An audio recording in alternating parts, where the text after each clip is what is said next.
جنوبی افریقہ اور پاکستان کی کرکٹ ٹیموں کے درمیان ٹی20 سیریز کا آخری میچ بس چند لمحے کی دوری پر کھیلے جانے والی اس آخری ٹی20 میچ میں پاکستان کی پلینگ 11 میں ایک بار پھر رد و بدل کا امکان۔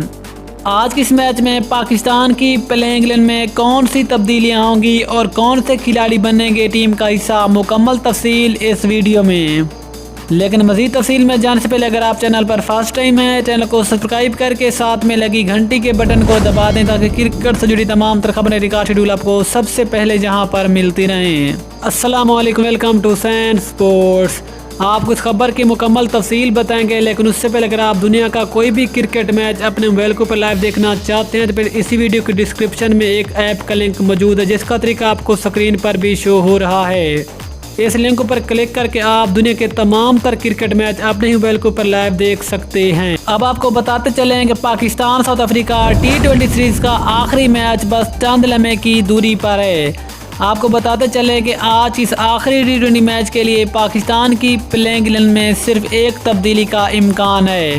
آپ کو بتاتے چلیں کہ لاسٹ میچز میں پاکستان کی ٹیم کی طرف سے اچھی کارکردگی دیکھنے کو ملی، جہاں پر پاکستان نے اپنے ٹی20 فارمیٹ کا سب سے زیادہ سکور چیز کیا اور لاسٹ میچ میں پاکستان کی ٹیم کا بڑا بہترین کمبینیشن بنا تھا۔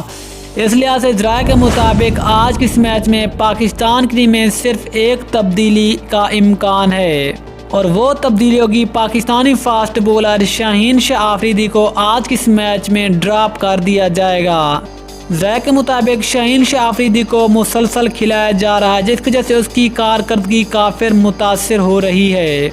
اس لحاظ سے آج اس میچ میں شاہین شاہ آفریدی کو ریسٹ دیا جائے گا، جبکہ اس کی جگہ پاکستان کے آل راؤنڈر محمد وسیم کو پاکستانی ٹیم کا حصہ بنایا جائے گا، جو آج ساؤتھ افریقہ کے خلاف اس آخری ٹی20 میچ میں اپنا ڈیبیو کر سکتے ہیں۔ یہ تھی ایک بریک نیوز جو کہ ہم نے اب تک شیئر کی۔ ملتے ہیں کسی اگلی ویڈیو میں، تب تک کے لیے اللہ حافظ۔ پاکستان زندہ باد۔